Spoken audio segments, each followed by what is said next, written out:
The amanita muscaria is the most fascinating one to me because that's the one that looks like Santa Claus. Or the Mario It's Kart red with white. mushroom. Yeah. That is the subject of a book by a guy named John Marco Allegro, who was one of the head scholars for deciphering the Dead Sea Scrolls. He deciphered the Dead Sea Scrolls for 14 years. He was an ordained minister, but he was also, in his study of theology, became agnostic. And when he started realizing that there was all these different religions that had similar stories, and he was, found all these different connections, and he was trying to like figure out what the origins of all these stories were. Well, after studying the Dead Sea Scrolls for, I think it was 14 years before he wrote this book, he decided that all of Christianity was a massive misunderstanding. And what it was originally about was these stories, this collection of stories that were about fertility rituals and psychedelic mushroom use. And he traced the word Jesus back to an ancient Sumerian word that was a mushroom covered in God's semen. And that when God would come on the earth, that's what rain was. Rain was God coming on the earth. And that these mushrooms would rise up out of the ground. They would eat them and trip their fucking balls off, right? That's a crazy story. So you got to think. Yeah.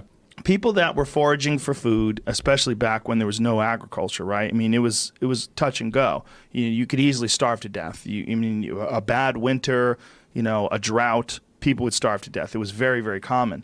So they would take foraging extremely serious, and they knew what they could eat and they knew what they couldn't eat.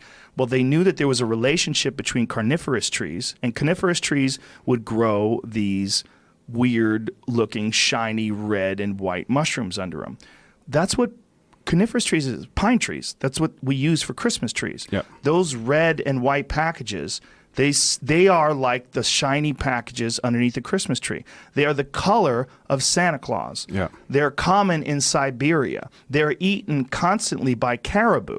Caribou are reindeer. Reindeer are addicted to these to the point where when people are having psychedelic mushroom rituals and they go outside to take a leak, the caribou will knock them over to get to the amanita muscaria piss in the sand because they smell the amanita muscaria in the piss. And one of the ways these guys trip their balls off is they eat the mushroom and then they drink their own urine. They have a second process of this. Here's where it gets even crazier. In the times in Siberia where it would become extremely snowy, when the shaman would visit, the way they would get into the house is through the fucking chimney because the door would be snowed in. So they would climb in through the chimney. I mean, there's so many parallels to Santa Claus and to Christianity, to this one mushroom that they think was a massive part of shamanistic rituals. There it is right there. This is this Rudolph the Red-Nosed Reindeer. Yeah. Oh, that is That's Rudolph so crazy. the Red-Nosed. I'm sure. That's such a cool story. Oh, dude, it's fucking crazy. So he wrote this book called The Sacred Mushroom and the Cross that was bought out by the Catholic Church.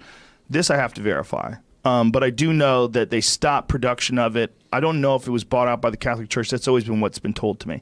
But I do know that they stopped production of it forever. He came out with another book called The Dead Sea Scrolls and the Christian Myth, which is still available. Then, more recently, like really recently, within the last decade, a guy named Jan Irvin republished the John Marco Allegro books with permission from his family. I think it might have actually been one of those things where when a book is over 25 years old, it becomes like public domain or something like that too. But this book and this story behind it is incredibly fascinating.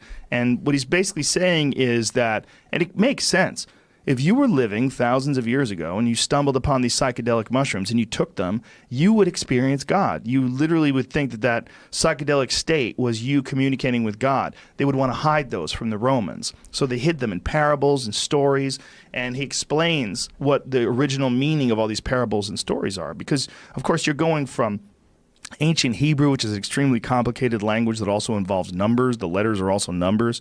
And then that's translated to Latin and to Greek and then eventually to English. So a lot is lost in that translation. So it really takes a linguist and a biblical scholar to kind of understand whether or not what this guy is saying is correct. I'm obviously not one of those, so I'm just talking shit. But there's so many parallels. It's almost like, how could it be just coincidental that Santa Claus is red and white, that Santa Claus likes reindeers, that the Christmas tree is something that we use and the presents are under the Christmas tree, that Santa Claus lives in the fucking North Pole, which is Siberia, which is where caribou live, and which is where these mushrooms are very common. I mean, there's so many parallels. It's really kind of fucking crazy. That's cool.